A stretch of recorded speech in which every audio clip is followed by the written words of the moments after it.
Aleluia. Eu quero começar honrando os diáconos que deixaram água para mim. Obrigado. Obrigado. Aleluia. Deus é bom. Deus é bom. Que bom ver você. Olhe para a pessoa que está do seu lado e diga assim: que bom que você veio.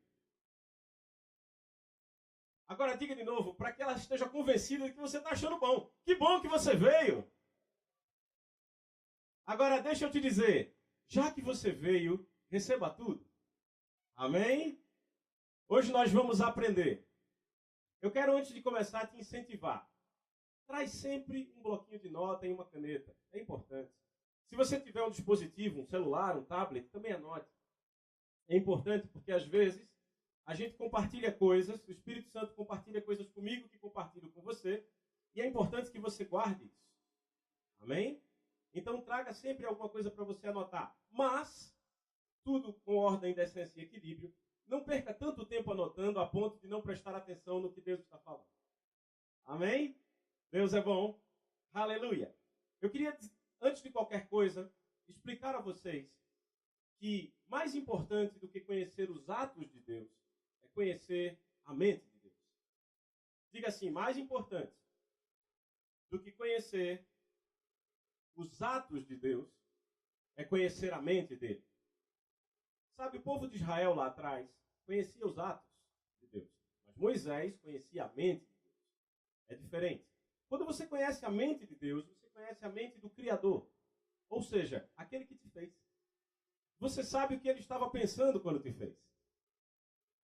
E eu quero falar um pouquinho aqui sobre propósito. Não é o tema de hoje, mas eu gosto de fazer essa introdução para que você esteja bem situado. O propósito é aquilo que te guia na tua vida.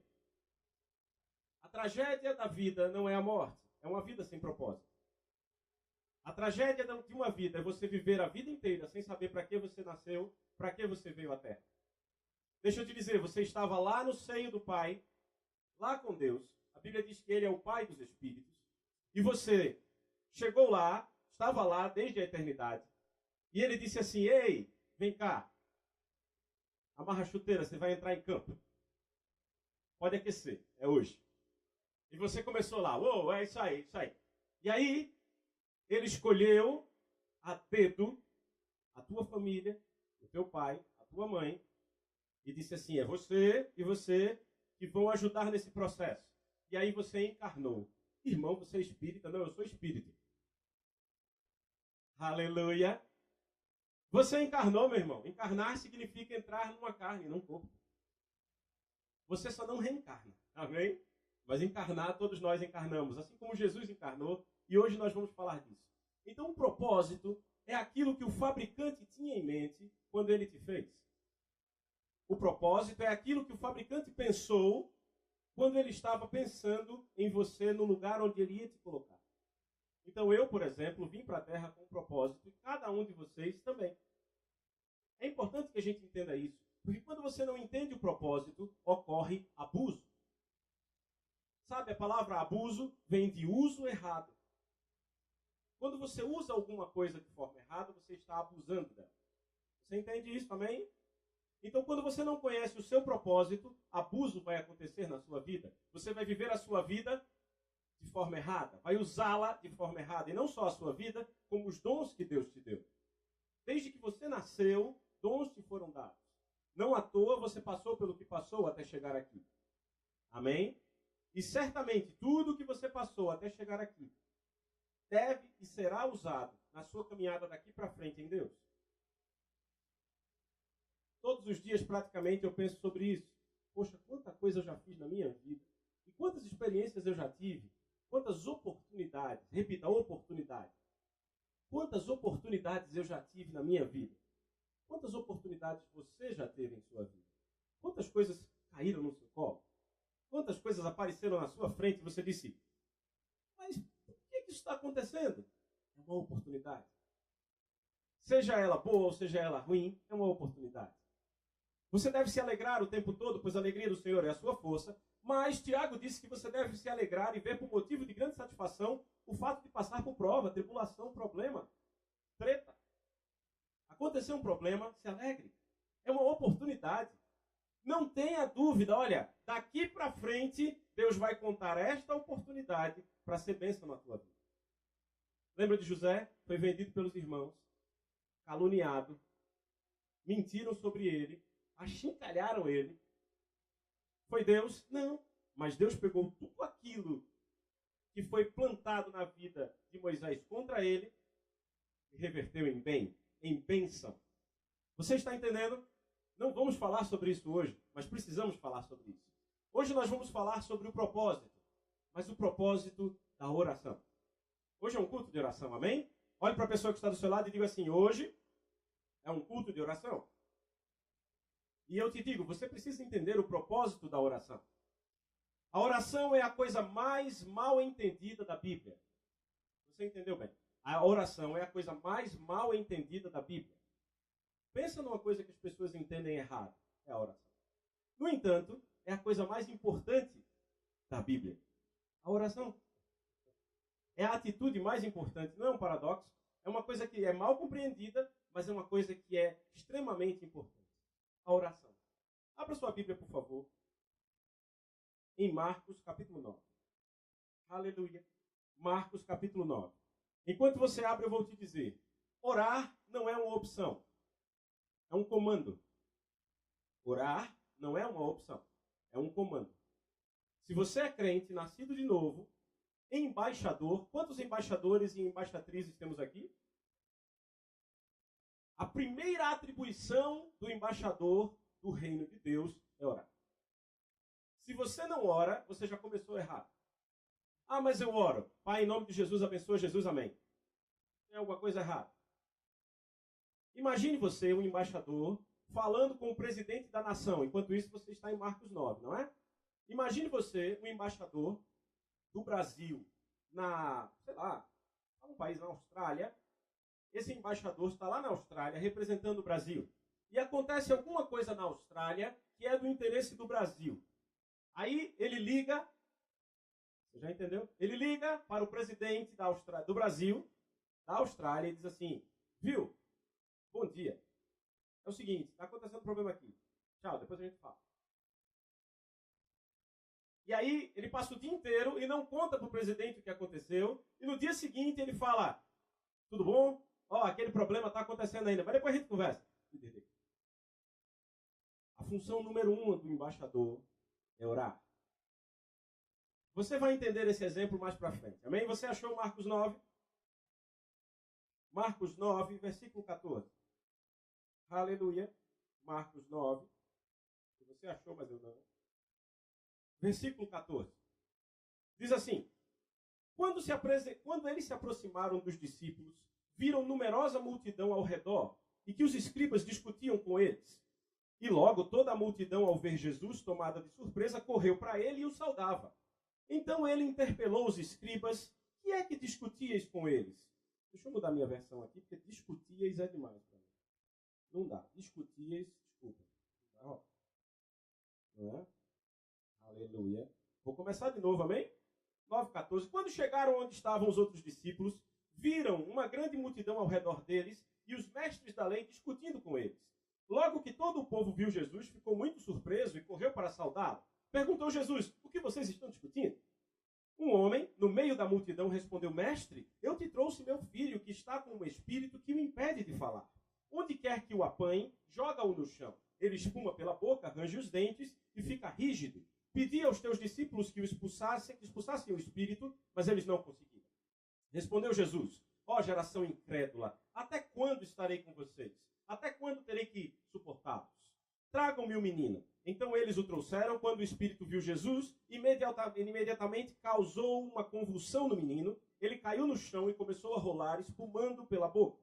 Jesus perguntou ao pai do menino, há quanto tempo ele está assim? Desde a infância, respondeu ele. Muitas vezes esse espírito tem lançado no fogo, na água, para matá-lo. Mas se podes fazer alguma coisa, tem compaixão de nós e ajuda-nos. Se podes, disse Jesus, tudo é possível àquele que crê. Imediatamente o pai do menino exclamou, eu creio, ajuda-me a vencer a minha incredulidade. Quando Jesus viu que uma multidão estava se ajuntando, repreendeu o espírito imundo, dizendo, espírito mudo e surdo, eu ordeno que o deixe e nunca mais entre nele. O espírito gritou, agitou-o violentamente e saiu. O menino ficou como morto, ao ponto de muitos dizerem, morreu. Mas Jesus tomou-o pela mão e o levantou, e ele ficou de pé. Depois de Jesus ter entrado em casa, seus discípulos lhe perguntaram em particular, por que não conseguimos expulsá-lo? Ele respondeu, essa espécie só sai pela oração e pelo jejum. Olha para cá, você entendeu a história? Jesus não estava naquele momento, naquele lugar, mas os discípulos estavam. Tá? Jesus não estava naquele momento, os discípulos estavam. E havia um burburinho ali, porque tinha um menino que ele tinha um demônio, e esse demônio ficava atormentando aquele menino, e o pai dele já não sabia mais o que fazer, chegou para os discípulos e disseram, ei, ajuda aqui. E os discípulos começaram, vai lá, Lucas, sai, eu te amarro, eu te prendo. E o demônio não sai. Aí, Lucas cansou e disse, João, vai lá. E João começou, deu logo uma rasteira no menino e disse, é o seguinte, você vai sair agora. E não saiu. Aí chegou outro discípulo, Tiago. Olha, assim vai. Também não. E sabe o que aconteceu? Os discípulos tentaram, e a Bíblia diz que o homem disse que os discípulos tentaram, não aconteceu, eles não conseguiram expulsar. E aí Jesus chegou e disse, o que está pegando? Qual é o problema aí? Não é interessante? Jesus chega. E quando ele chega, a primeira coisa que quando ele vê a situação, ele diz assim, qual é o problema? Ah não, sabe o que acontece? Seus discípulos não conseguiram. E Jesus começa a atuar. E a gente acabou de ler, e eu te digo, isso durou muito pouco tempo. Foi um espaço muito pouco de tempo. E a gente vai entender a questão do tempo com a oração. Eu preciso que você entenda isso. Olha ao seu redor. Veja essas cadeiras desocupadas. Hoje eu não te disse isso ainda. Aponta para a cadeira vazia do teu lado e diz assim, cadeira, em nome de Jesus, seja ocupada. Diga outra vez, cadeira, em nome de Jesus, seja ocupada. Sabe, deixa eu te dizer uma coisa. O tamanho de uma igreja é medido pelo tamanho do culto de oração. Vou dizer de novo. O tamanho de uma igreja é medido pelo tamanho do culto de oração. Hoje. Se você estava aqui no domingo, você se alegrou. Tinham 147 pessoas. Sim, a gente conta. Não, Tomás? Cadê o Tomás? É isso aí. Nós contamos 147. Tomás, você já contou hoje? Ainda não, mas ele vai contar e eu vou te dizer quantos tem aqui. Não se preocupe com isso. Ele vai contar. Eu sei que a sua primeira intenção é... Oi. Fica tranquilo. Tomás, ele é excelente em tudo que faz. Mas o que eu quero te dizer é o seguinte. Se no domingo tinha 147 e hoje, pelo que vejo, não tem 147, nós precisamos inverter isso. Ou, na verdade, precisamos equilibrar isso. Precisamos ter tantas pessoas na terça quanto no domingo e em breve mais. Porque o tamanho de uma igreja é medida pelo tamanho do culto de oração. Agora eu te pergunto, por que as pessoas não vêm no culto de oração? E você pode dizer assim, é porque é na terça-feira. Ué. Ah não, porque no outro dia tem trabalho, no domingo também. Não é verdade? Porque se o culto fosse no sábado, aí você podia dizer para mim, não, no outro dia eu descanso. Não, no outro dia é segunda-feira, irmão. Por que as pessoas não vêm no culto de oração? Ah não, porque é no meio da semana. Domingo é o começo da semana. No meio você já está engrenado, ou não é? Eu estou acabando com as desculpas. Você está entendendo? Vamos falar de oração aqui hoje. As pessoas precisam começar a vir para o culto de oração com consciência do que estão fazendo. É por isso que estamos aqui hoje falando sobre isso. Sabe, tem gente que adora o culto de oração. Conheço poucos, mas tem. Tem gente que gosta do culto de oração. Sabe por quê? É o momento em que ele ora na semana. Misericórdia. Ah, eu espero a terça-feira, porque quando chega a terça-feira é o dia que eu faço aquela oração forte. Sabe, tem gente que espera a terça-feira para levantar com todo mundo, enquanto todo mundo está orando, ele está lá. Não. Lembra da ideia do embaixador? Imagine então que o embaixador, ao invés de ligar, está tendo um problema lá na Austrália, e o embaixador faz assim.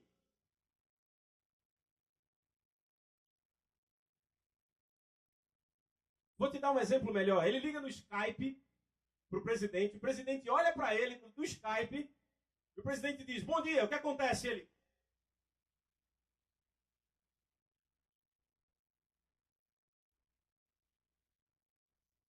O presidente olha assim e fala, tá doido, né? Não vai falar nada. Mas sabia que tem crente que é assim? Vou orar. O que é isso, irmão? Oração silenciosa. Meu irmão, tem alguma coisa errada. E eu lembro que eu era um desses. Era eu mesmo. Adorava oração silenciosa, porque era nela que eu pegava no sono, eu já emendava logo. Não é verdade? Porque eu vou te dizer uma coisa. Poucas coisas são soníferos tão bons quanto ler a Bíblia e orar. Olha, tire queda. Não tem remédio tarja preta mais poderoso do que ler a Bíblia e orar. Começou, dormiu. Problemas de insônia? Leia a Bíblia. Não é verdade? Infelizmente é verdade. Mas eu vou te dizer por quê. O diabo sabe o poder da Bíblia. E o diabo sabe o poder da oração. Então, quando você se programa para ler a Bíblia, meu amigo, minha amiga, quando você se programa para orar, quando você bota aquela almofadinha ali no seu quarto e diz, hoje eu vou orar, o diabo faz todo lição, né? Você faz, sem coragem. Hoje eu estou sem coragem. E assim vai. É ou não é? Se eu estiver falando alguma mentira, meu irmão, você pode me perdoar, mas é verdade. Aí sabe o que acontece? As pessoas não oram. Por quê? Por que as pessoas não oram? Isso não acontece aqui, tá bom? Só na Austrália. Aqui na Lapa, não. Por que as pessoas não oram? Já veio a contagem. Hoje temos 80 pessoas. Glória a Deus. Glória a Deus.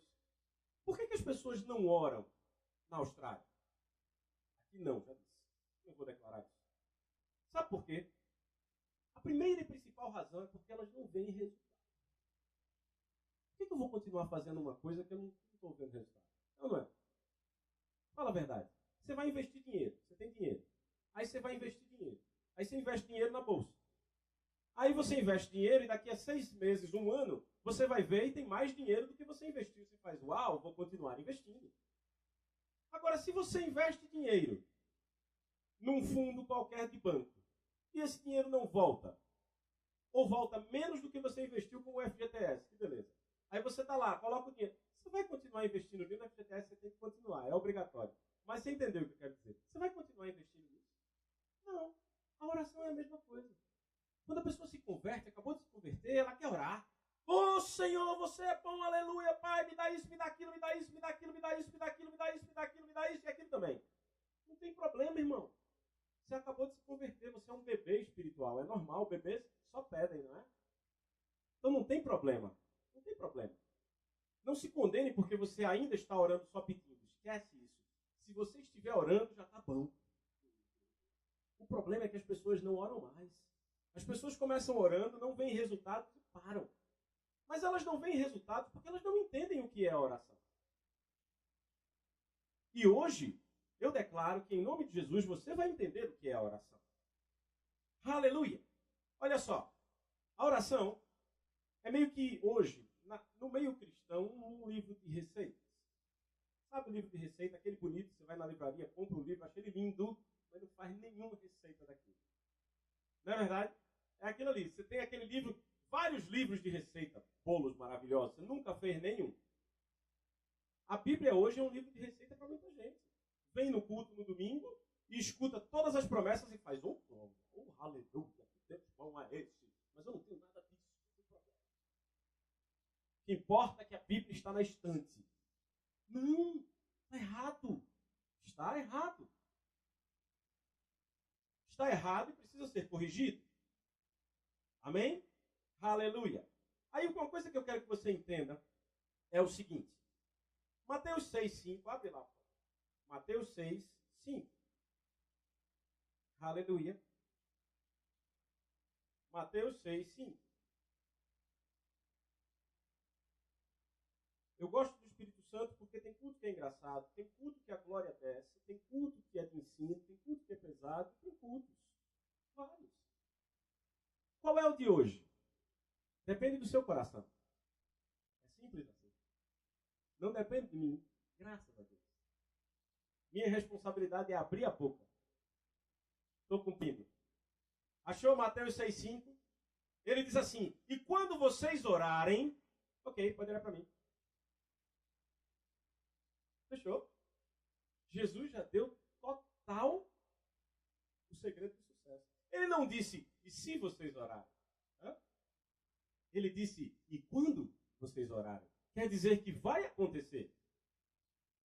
Você está entendendo isso? Jesus nem considerou a possibilidade de você não orar. É quando, não é se. Você precisa ter isso muito claro na sua cabeça.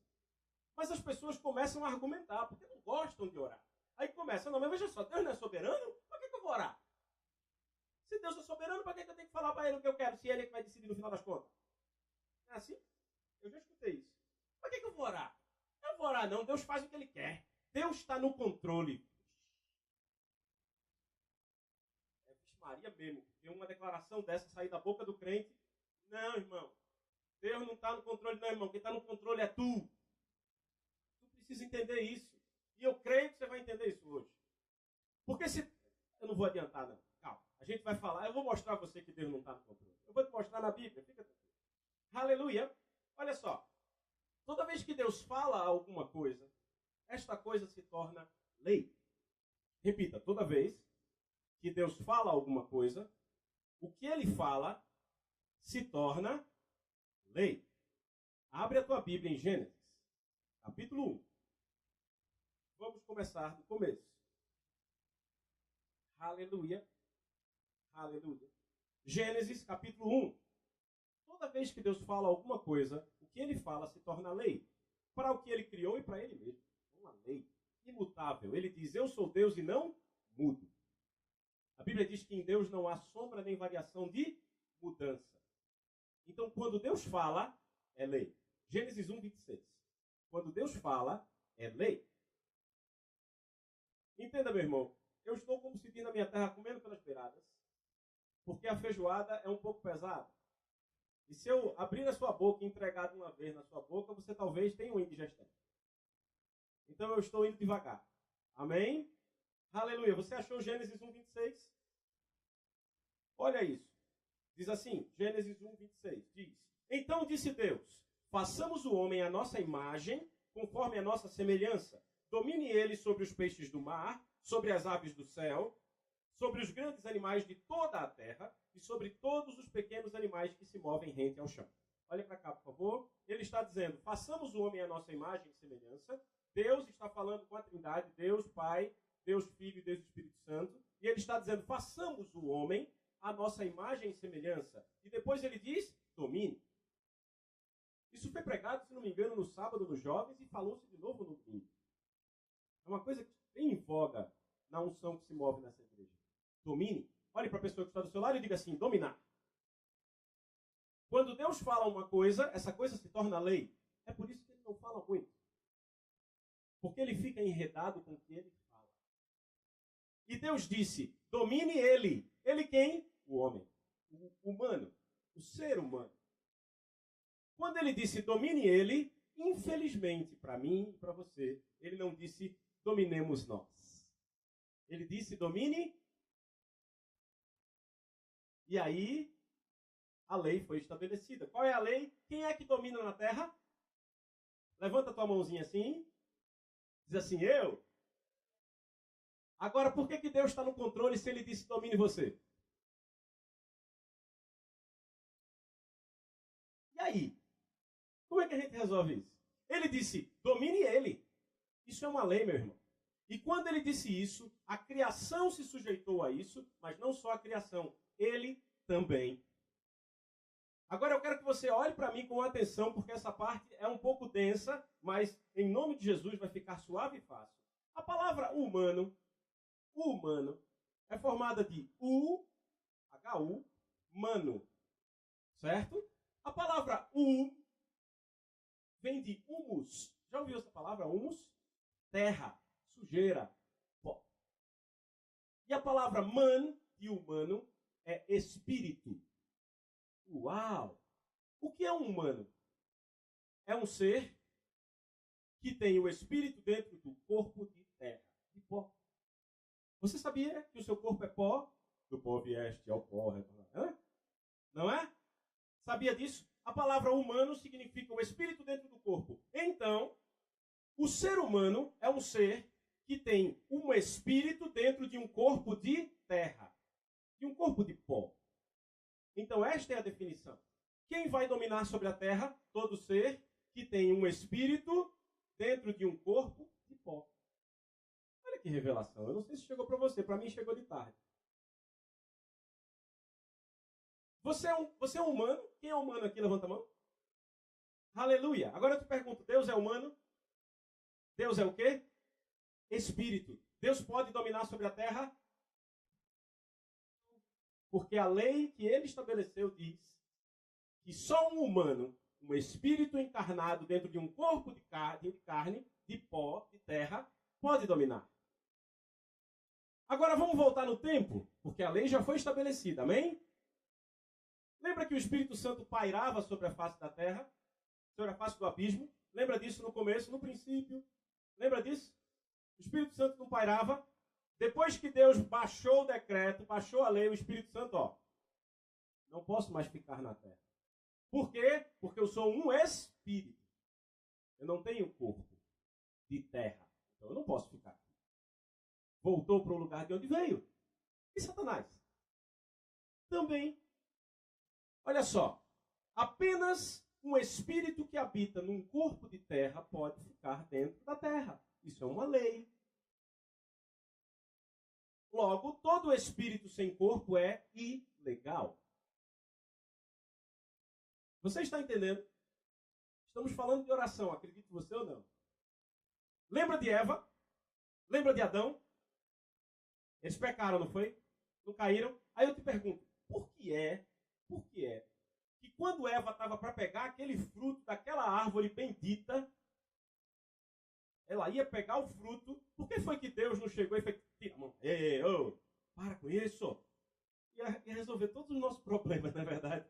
A gente não ia passar por nada. Agora eu te pergunto, por que Deus não fez isso? Aquela mulher magrinha e Deus, mulher ali, Eva, ele não teve condições de fazer nada. Por quê? Porque ele é espírito. Ele não tem corpo. E ele não pode ir contra a própria palavra. Ele diz que a palavra dele está acima do nome dele. Você está entendendo isso? Quando Deus fala, a soberania dele está limitada ao que ele fala. Uau! Quer dizer que Deus não é soberano? Eu não disse isso. O que eu estou te dizendo é que a soberania de Deus está limitada à palavra dele. Quando ele fala, a soberania dele passa a ser limitada por aquilo que ele falou. Ele não pode ir contra o que ele falou. Você está entendendo até agora? Eu sei que parece denso, mas você vai entender quando chegarmos na peça-chave da oração. Então acompanha. O que é que o diabo fez? Lembra de Satanás? Ele não podia ficar na terra. Aí ele negociou com a serpente. Você lembra dessa história? A Bíblia diz que a serpente foi amaldiçoada porque ela cedeu o corpo dela, o corpo, a um espírito que é Satanás. Deus amaldiçoou, ela andava sobre duas pernas e foi amaldiçoada para rastejar eternamente o resto da existência dela. Está comigo? Então o diabo negociou o corpo da serpente, entrou no corpo dela e foi falar com Eva, foi tentar Eva e foi conseguir convencê-la a comer o fruto. Logo, o diabo tinha consciência de que ele precisava de um corpo. Mas mais do que isso, o diabo estava lá, tranquilão, porque ele sabia que Deus não ia fazer nada. Porque ele não pode ir contra a palavra dele. Ele pensou, Deus é espírito. Logo, se ele é espírito, ele não vai fazer nada, porque ele não tem legalidade de fazer nada na terra. Eu estou num corpo de terra, eu posso fazer. E ele foi tranquilo. Tomou o tempo dele necessário para convencer Eva. E Eva convenceu Adão e ambos caíram. Mas, abre em Gênesis 3. Aleluia. Você está aprendendo alguma coisa? Eu também. Aleluia. Gênesis 3, um pouco mais adiante, versículo 15. Gênesis 3, 15. Achou? Eu não vou ler, eu vou parafrasear para você. Você pode acompanhar se você quiser. O que Deus disse a Satanás foi o seguinte: veja só, seu maldito. Preste atenção. Você sabe que eu não posso atuar na terra por causa da lei que eu decretei. Mas eu vou te dizer uma coisa. Você também sabe que Satanás viveu com Deus Ele sabia que quando Deus fala, é lei. E Satanás disse assim: com a mesma mulher que você usou para desfazer o que eu planejei, eu vou usar para pisar na sua cabeça, miserável. Não, a mesma mulher que Satanás usou. Desculpe, Deus disse: a mesma mulher que você usou, eu vou usar para pisar na sua cabeça. Você está acompanhando? Este foi mais um decreto de Deus. E Satanás disse: agora eu me dei mal. Porque em algum momento, isso tem que se cumprir. Porque o que Deus fala é lei. Você está acompanhando até aqui? Agora deixa eu te contar uma coisa interessante que eu descobri. Quantas coisas os discípulos viram Jesus fazer quando ele estava na terra? Viu ele curar cegos, paralíticos, multiplicar pães, ressuscitar mortos, transformar água em vinho? Alguns viram, ouviram falar também. É ou não é? Quantos milagres os discípulos viram? Eu, particularmente, se estivesse lá, sendo bem franco com vocês, tinha chegado para Jesus e dito assim: Jesus, me ensina aí esse negócio de multiplicar pão. O negócio é bom. Viu? 5 pães você fez. O negócio é bom. Jesus, me ensina esse negócio aí de curar cego, porque eu vou chegar longe com esse negócio de curar cego. Vou chamar os cegos tudinho, ó. É ou não é? Eu ia fazer isso, você não ia não? Se tivesse proximidade com Jesus. Mas os discípulos só pediram a Jesus para ensinar uma coisa: orar. Não é interessante? Eu acho interessante. Olha só, eles passaram tanto tempo convivendo com Jesus, mas só pediram a ele para ensinar uma coisa: a orar. Mestre, ensina-nos a orar. Por que será? Deixa eu te falar uma coisa interessante. A Bíblia é cheia de coisas interessantes. Você pode procurar a Bíblia. Pode procurar os evangelhos, Novo Testamento, Velho Testamento, mapas. A Bíblia não relata que Jesus chamou os seus discípulos para orar com ele nos momentos que antecederam aquele momento do jardim do Getsemane. A única vez que Jesus mencionou a oração foi no jardim do Getsemane. Ele disse assim: fica aqui, eu vou orar e já volto. E os discípulos estavam dormindo. E quando Jesus voltou, ele disse: vocês não vigiam comigo? Ele não disse: vocês não oram comigo? Porque Jesus não disse: vem comigo orar. Eu sei, isso mexe com a sua teologia, mas, sabe, a oração é uma coisa solitária. Mas, irmãos, estamos aqui em grupo para orar. Nenhum problema para orarmos em grupo, porque onde dois concordarem, estará ligado. Amém?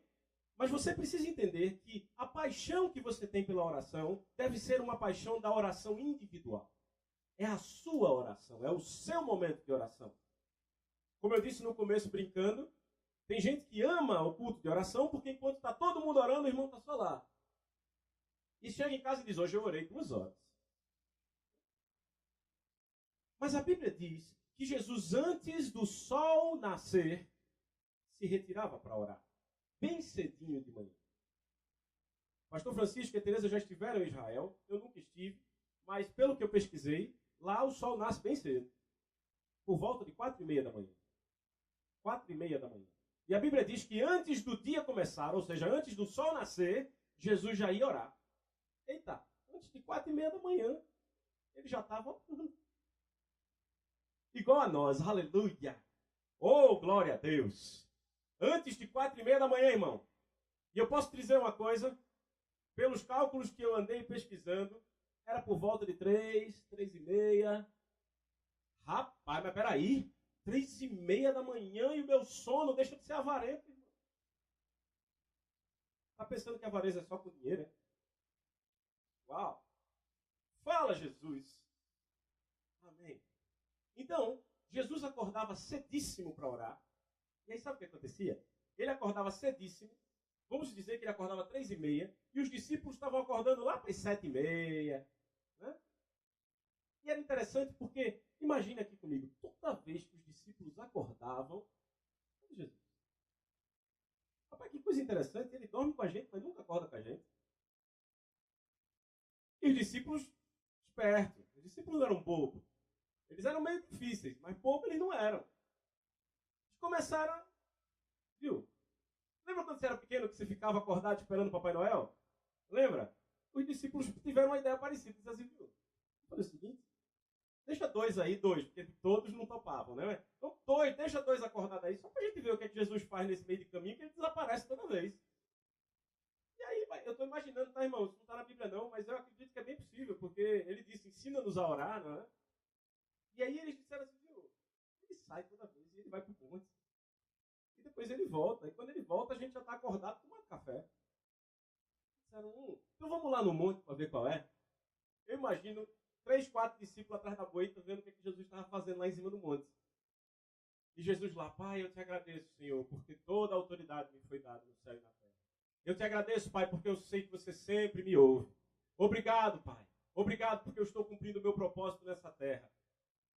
Os discípulos olhando aquilo. E eu disse, eles são espertos. E aí sabe o que acontece? Mestre, ensina-nos a orar. Sabe por quê? Por uma questão de lógica, dedução.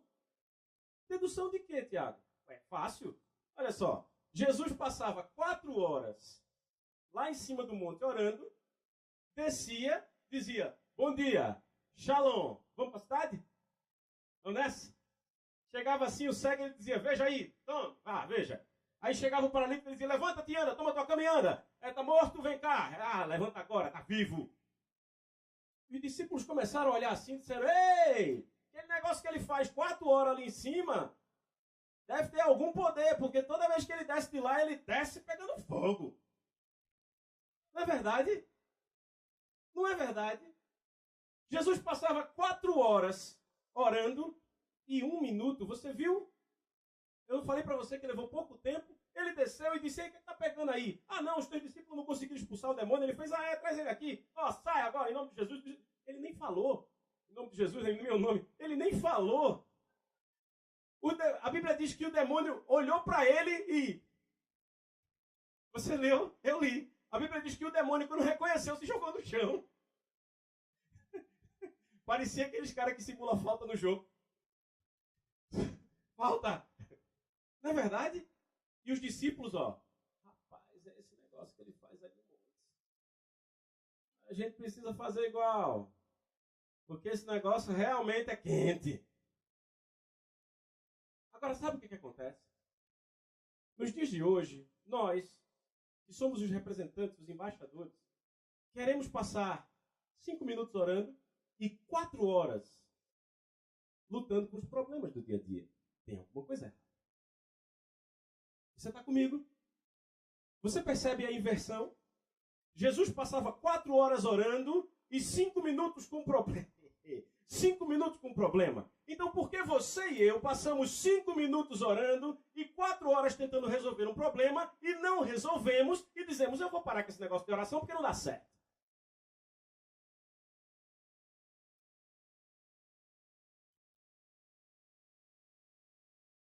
Eita! Uhul! Aleluia! Aleluia! Aleluia! Aleluia! Espírito Santo, me ajuda a escolher, porque é muita coisa. Aleluia! Aleluia! Vamos voltar para aquela história da lei, do que era legal. Deus disse, apenas um espírito que habita num corpo de terra tem domínio sobre a terra. Certo? Não foi isso que Deus disse? Você leu comigo em Gênesis 1, 26? Deus também disse a Satanás, olha, com a mesma mulher, eu vou pisar na tua cabeça. Não foi? Então, todo o Antigo Testamento, Deus estava dizendo, eu vou cumprir minha promessa. Eu vou cumprir minha promessa. Eu vou cumprir minha promessa. Eu vou cumprir minha promessa. Eu vou cumprir minha promessa. Eu vou cumprir minha promessa. Até que um dia o anjo desceu e disse, Maria! Oh, aleluia! Eita! Quando ele disse Maria, Maria disse, eis-me aqui. Senhor, que quer de mim? E ele disse, de ti nascerá a criança. Isaías já tinha dito isso. Isaías 7 diz que a virgem conceberá e lhe dará o nome de Emanuel. A palavra Emanuel significa Deus dentro do barro. Imagina isso na cabeça do profeta, ele dizendo, olha, não estou entendendo o que eu estou vendo, mas eu estou vendo que Deus vai vir no corpo humano. Uau! Aleluia! Seu nome será Emanuel. E o anjo disse, descerá sobre ti o Espírito Santo, o poder do Altíssimo te envolverá. E Maria disse, seja feita a tua vontade, conforme você disse, seja feita em mim. Sabe o que Maria estava fazendo? Orando. Isto era uma oração de concordância e de consagração. Dizendo assim, Pai, pode fazer em mim como você quiser. Uau! E sabe o que foi que Deus disse? Rojões no céu. Eu agora tenho legalidade, segura que eu estou chegando. Foi isso que ele disse. Eu creio. Porque a partir daquele momento foi gerado, concebido dentro da mulher, a mesma mulher que destruiu naquele momento a comunhão, estava agora pronta, por livre e espontânea vontade, e por uma oração de consagração, a reatar o relacionamento. E agora a coisa vai. Sabe, quando Deus criou a mulher, ele criou a mulher pensando nesse momento. Porque ele é aquele que anuncia o fim desde o começo. Você já sabe meu gráfico aqui, eu amo ele. Quando Deus criou a mulher, ele criou o útero. E o útero é hermeticamente fechado. Totalmente fechado. Mas tem uma característica no útero que me chama muita atenção. O sangue da mãe não se mistura com o sangue do bebê. Eu não sei se você está entendendo o que eu quero dizer. Em casa você vai entender. O sangue da mãe não se mistura com o sangue do bebê. O sangue do que é carnal, do corpo, não se mistura com o sangue do espírito. O sangue de Jesus não se mistura com o sangue do Cristo. Aleluia!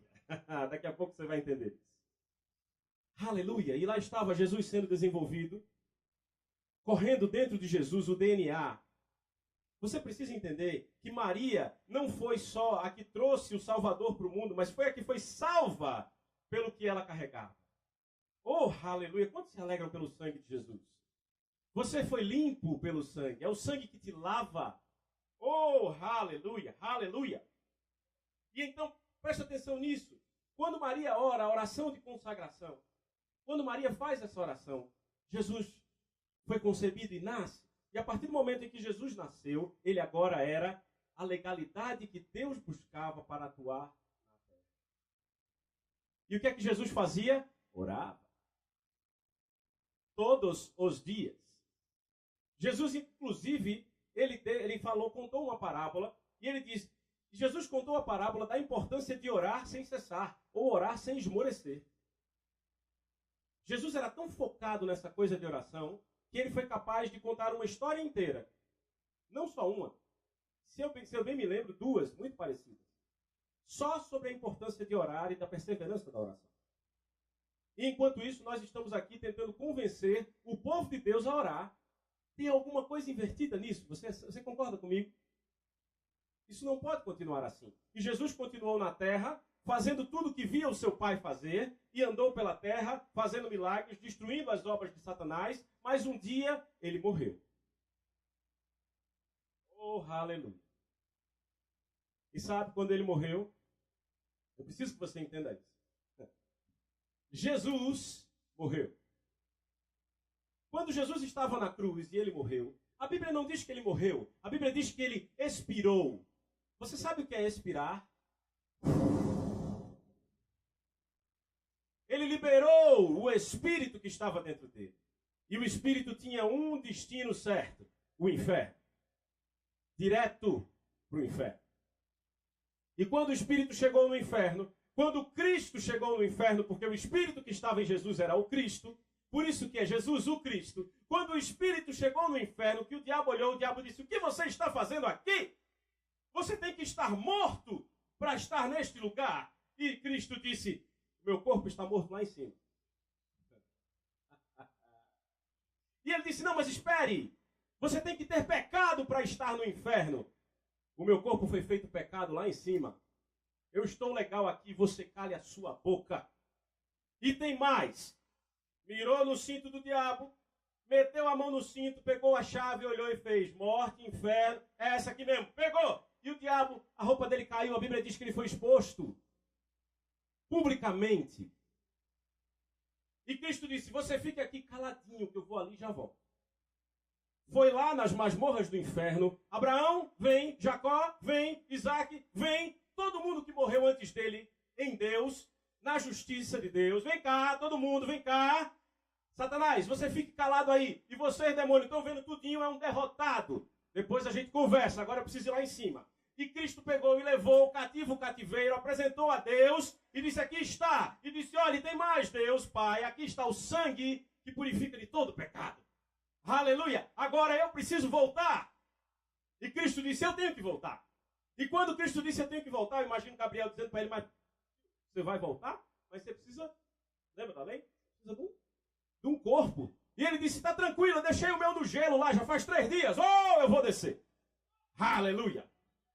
E a Bíblia diz que o mesmo Espírito que ressuscitou Jesus, o Espírito que ressuscitou Jesus, é Cristo. Você precisa entender isso. E ele vivifica o seu corpo. Porque o seu corpo é a arma mais importante da face da terra. O seu corpo é a arma mais importante da face da terra. Hoje, agora, no tempo que se chama hoje, a coisa mais importante é o seu corpo. Não é o meu espírito, sim, mas é que o seu espírito está limitado ao seu corpo. Você precisa entender isso. Aleluia, aleluia. E eu imagino Jesus lá embaixo. Você voltou, achei que você tinha me esquecido, hein? E ele disse, não, vamos lá que eu tenho coisas para fazer. Vamos encontrar os discípulos. Aleluia. E Jesus Cristo encontrou os discípulos e disse, Jesus vai para o Pai. Você percebe a diferença? Eu vou te dar uma tarefa de casa. Quando você chegar em casa hoje ainda, vai ler os evangelhos e vai ler o Novo Testamento. E veja a diferença entre Jesus e Cristo. Faz isso, vale muito a pena. Vale muito a pena. Porque Jesus morreu. A Bíblia nunca disse que Cristo morreu. Porque Cristo nunca morreu. Quem morreu foi o corpo de Jesus e ressuscitou. O mesmo Espírito que levantou Jesus dos mortos. Não Cristo. Porque Cristo é o Espírito de Deus. É o Espírito Santo que habita em nós. Só. Uau! E sabe, ele disse aos discípulos, olha, Jesus já cumpriu o que tinha que cumprir, ele agora vai lá para a direita, destra do Pai, e eu vou ficar aqui. E eu imagino todo o reino espiritual dizendo assim, agora eu não estou entendendo mais nada. Os demônios em conferência dizendo assim, eu não estou entendendo mais nada. Que história é essa? Cristo disse que vai ficar, mas o corpo vai subir. Esse mesmo Jesus que vocês viram descer agora será, vocês viram subir, descerá, mas os demônios, os anjos, todo mundo, não estou entendendo. Cadê o corpo? Olha o corpo aí. Olha o corpo aí. Ei, olha o corpo aí. Olha para o teu lado e diz assim, você é o corpo. Porque agora Cristo não tinha só 2 mãos, 2 pernas. Agora Cristo tem milhões, centenas de milhões, quiçá bilhões. Uou, aleluia. Ei, você está pegando alguma coisa? Ei, você está entendendo? Mas tem mais, porque estamos falando de oração. Hoje é um culto de oração. Aleluia, Senhor, me ajude com a oração. Misericórdia no céu. Aleluia. Sabe? Você entendeu toda essa história que eu te contei? Se tem dúvida, vai ler a Bíblia. Não fui eu que contei, eu só estou te recontando. Amém? Porém, para que você entenda o seu papel como embaixador, como Cristo, você precisa entender que você é Cristo na terra. A Bíblia diz como Cristo é, vós sois na terra.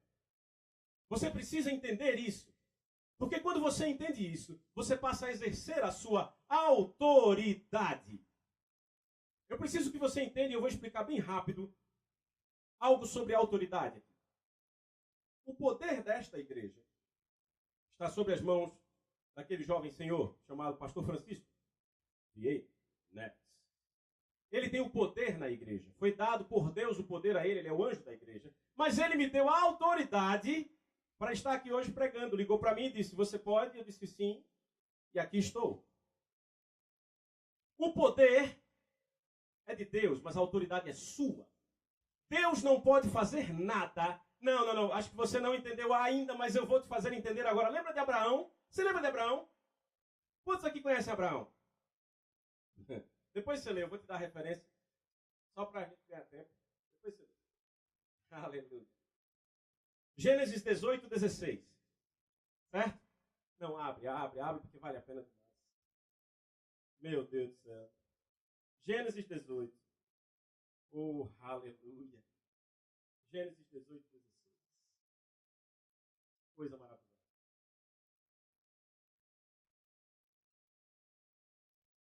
Eu não vou ler tudo, mas eu quero destacar algumas partes. Sabe, Deus chegou para Abraão e disse assim: Abraão, é o seguinte, estou cansado da baixaria de Sodoma e Gomorra, já não aguento mais. A vontade que eu tenho aqui é de destruir tudo. Descer com fogo naquele lugar. Eu quero consumir tudo com meu fogo. E Abraão disse: sim, meu Deus. Está me contando isso por quê? Não parece que é ilógica a coisa? Deus diz: eu vou julgar Sodoma e Gomorra, Abraão. E Abraão diz: sim, julga. E Deus faz: mas eu não posso, eu preciso de você. Leia, irmão, leia a sua Bíblia. Eu não estou contando uma história da carochinha para você, não. Deus disse: eu quero julgar Sodoma e Gomorra, Abraão, mas eu preciso de você. E Abraão disse: de mim é? É. Então vamos negociar aqui, Deus. Está duvidando, meu irmão? Vá ler. E tem mais, olha que coisa linda. Verso 27 do que você abriu aí. Gênesis 18. 27. Abraão disse assim: mas Abraão tornou a falar: sei que já fui muito ousado. Ele estava no meio da negociação com Deus. Ele disse assim: ó, se tu achar 50 justos em Sodoma e Gomorra, o que é que tu faz? Aí Deus disse: eu poupo. E se achar 40, eu poupo. Abraão não queria que as cidades fossem destruídas. Você está entendendo? Aí no 27 ele diz assim: mas Abraão tornou a falar: eu sei que eu já fui muito ousado. Olha a negociação. A ponto de falar ao Senhor: eu que não passo de pó e cinza. Mas Abraão, tolinho, é exatamente porque você é pó que você tem a autoridade, porque foi te dado o domínio. O domínio foi dado ao ser humano, o espírito que habita no corpo de pó. Abraão não tinha entendido. E aí, Abraão começa a negociar com Deus. Ele fala assim: viu, se tiver 50 justos, eu não destruo, Deus disse. E se tiver 40? 40 eu não destruo. Aí ele foi diminuindo, ele disse assim: e se tiver um? Se tiver um, eu não destruo. Aí Abraão disse: fica aqui que eu volto já. Ô Ló, vaza. Deus vai destruir esse lugar, velho.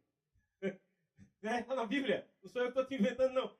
Aí ele catou Ló e saiu. Quando ele saiu, ele disse: Deus, pode destruir, está liberado. Já tirei Ló. Deus disse: obrigado.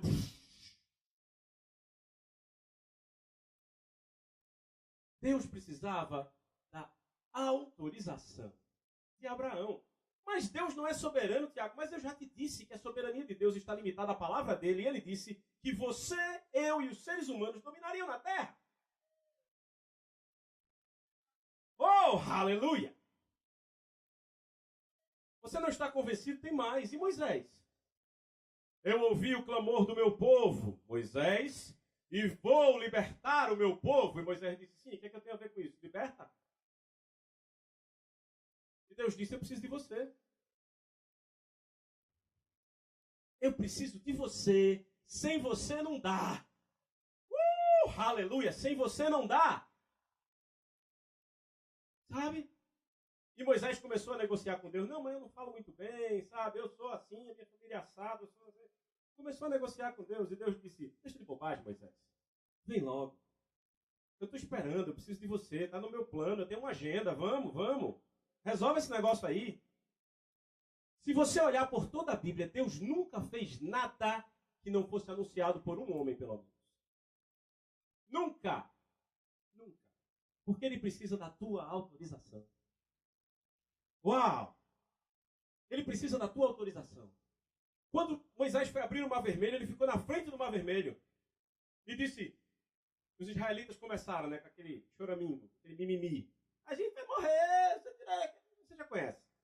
Aí Moisés chegou assim e disse: eu já disse que vocês não vão morrer. Eu já disse, Deus disse que vai matar todos os egípcios. Deus, você viu o que eu falei, né? Agora, dá um jeito aí. Aí Deus disse: eu dá um jeito? Dá um jeito você. Está na Bíblia, irmão. Êxodo. Vai ler lá. Está em Êxodo. Moisés parou na frente do Mar Vermelho e orou: Senhor! E Deus disse: Abraão! tem na mão? Moisés. Não sabia que Abraão estava lá também, não. Revelação tremenda. Brincadeira, meu irmão, eu errei, é Moisés mesmo, viu? Oh, aleluia. É Moisés. Calma. Daqui a pouco chega Zacarias.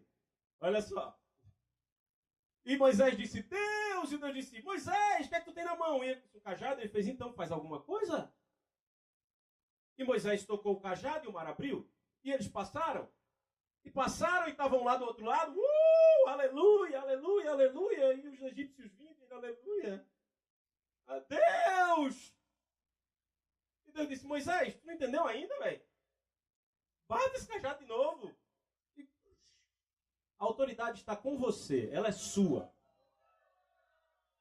Não é Deus, meu irmão, é você. Pare de dizer Deus está no controle, porque você está no controle. Você precisa aprender isso hoje. Porque quem sabe o que virá amanhã para você atuar nessa autoridade? Deixa eu te dizer, Deus não me trouxe aqui de graça e não te trouxe aqui de graça.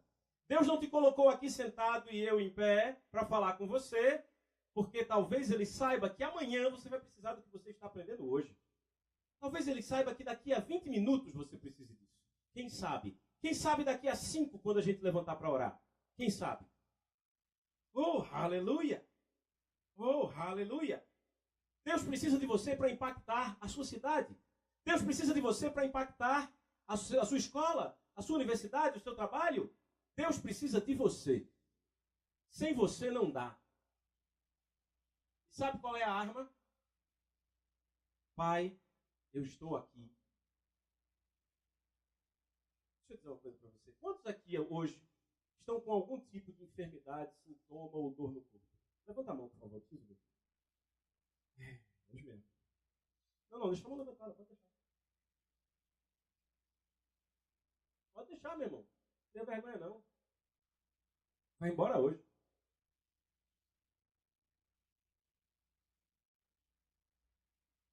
Eu vou te ensinar uma coisa. Pode baixar. Eu vou te ensinar uma coisa. Vou ensinar uma coisa a todos vocês que estão com dor ou enfermidade aqui hoje. Mas eu vou ensinar uma coisa a você que não está com dor ou enfermidade. Hoje a gente vai fazer uma oração diferente, sabe? No Rema a gente aprende vários tipos de oração. Mas tem uma oração que o Rema não ensina e eu vou te ensinar. Chama oração de sabotagem. Hoje a gente vai sabotar o inferno.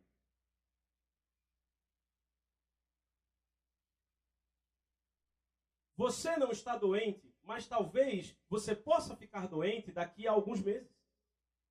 Talvez um câncer queira se desenvolver na sua vida daqui a alguns meses. Porque o diabo está ao derredor buscando a quem tragar. Então, quem sabe? Mas a oração de sabotagem, meu irmão, é justamente para isso. Hoje, você que não tem enfermidade e você que tem enfermidade, vão orar como um. Uau!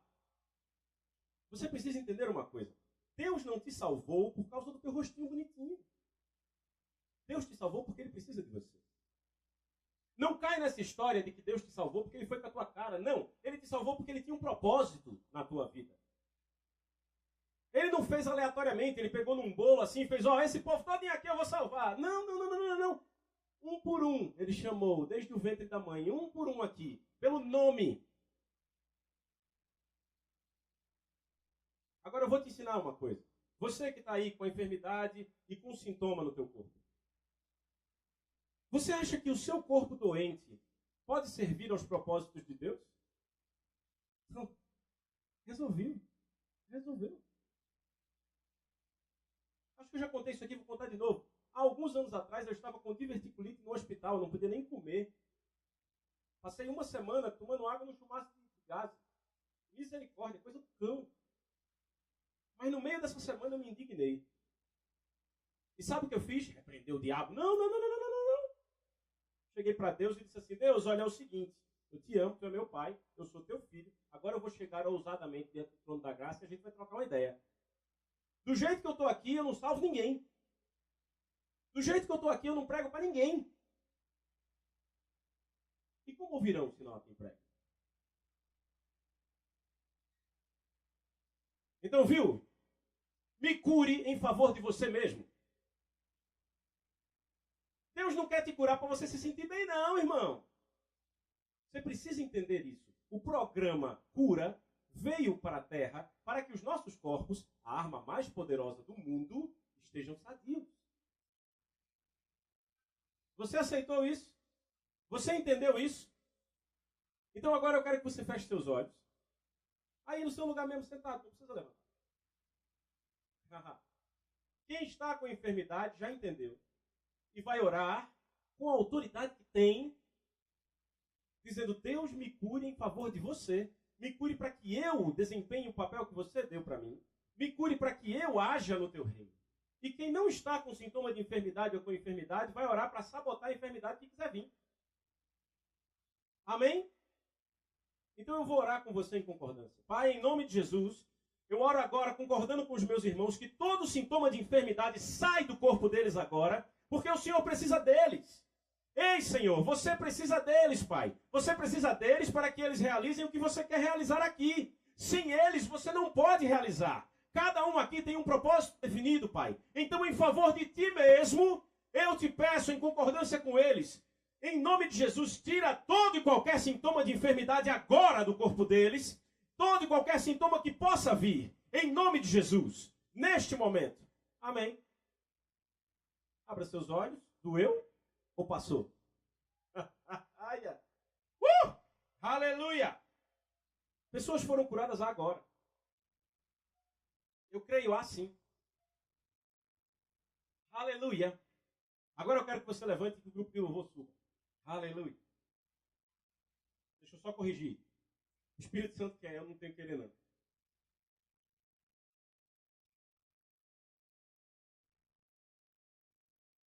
Aleluia! Você que agora está curado, todos vocês curados.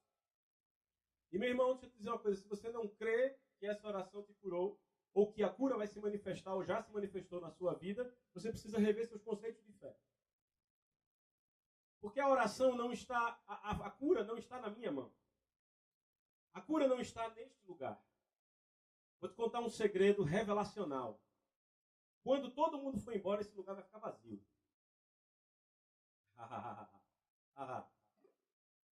Deixa eu te dizer uma coisa, quando a unção vai embora, nada sobra. Quando a unção vai embora, nada sobra. O poder que te autoriza pela autoridade que Jesus te deu está disponível aqui agora. Mas você já orou por cura. Amém? Você já orou por cura. Agora eu quero dar a oportunidade a quem está aqui e ainda não tem essa autoridade garantida. Como é que eu vou saber? Se você nunca confessou Jesus como seu Salvador, você não tem essa autoridade ainda. É simples. Porque essa autoridade vem no pacote da salvação. Sabe, existe um pacote chamado salvação, sozo. E esse pacote tem uma série de vantagens e nenhuma desvantagem. Então, se você ainda não aceitou Jesus como seu Senhor e Salvador, e você quer, hoje, eu quero que isso aconteça. Eu quero porque eu preciso dessa autoridade. Eu quero porque eu não quero mais viver à toa na vida. Eu quero porque eu não quero mais acordar e dormir sem saber o que eu vou fazer na minha vida. Então, se você quer isso, levante sua mão. Eu não vou ficar insistindo, não. Certo? Porque coisa boa a gente não fica empurrando em ninguém. Amém? Todos salvos? Se você é salvo, levante sua mão. Uau, aleluia, glória a Deus. Eu estou falando com todos os santos. Amém. Agora nós vamos fazer o seguinte. Ouça com atenção. Nós temos uma série de demandas nesta igreja. Você já orou pela sua cura? Você já orou recebendo o que já te pertencia? Você já saiu pela porta aberta da prisão? A porta estava aberta o tempo todo.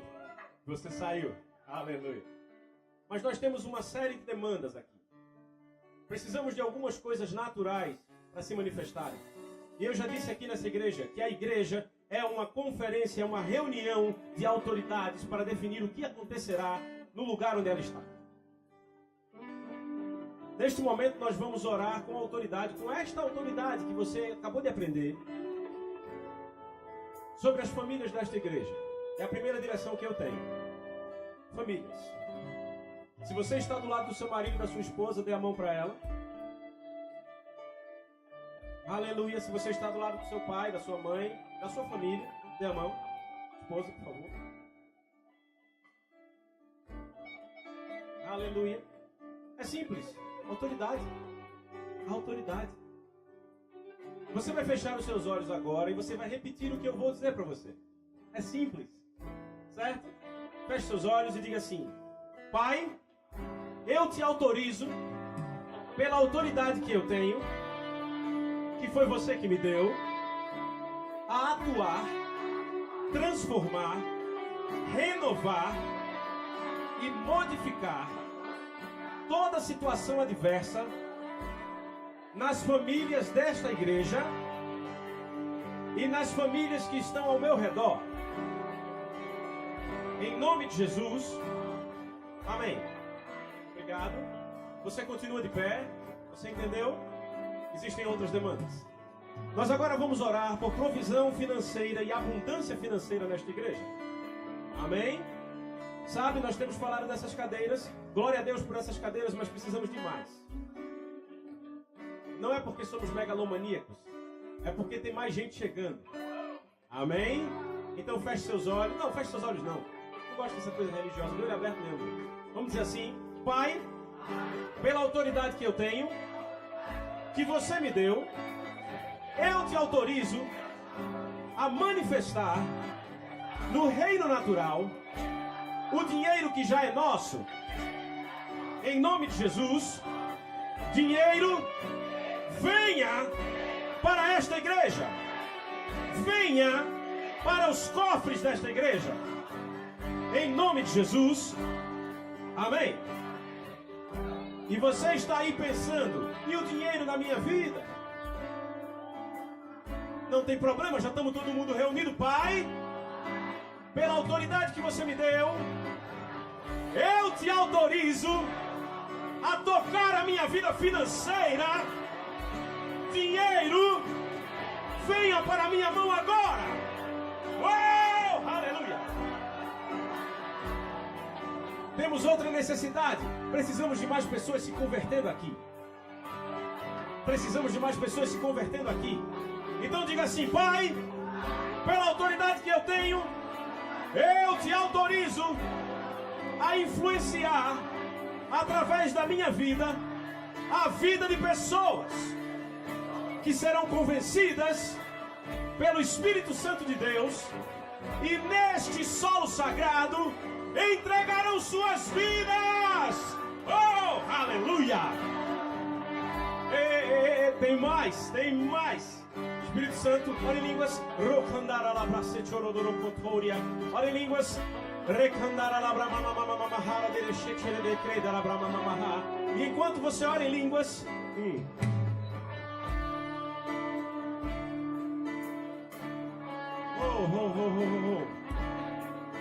há pessoas aqui que nunca oraram em línguas. Hoje é o dia.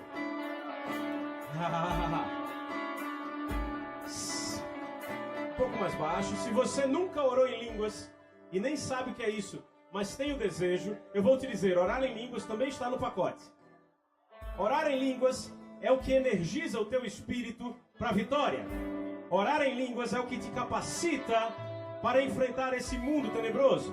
Então, se você está aqui, não ora em línguas e quer, corre aqui para frente.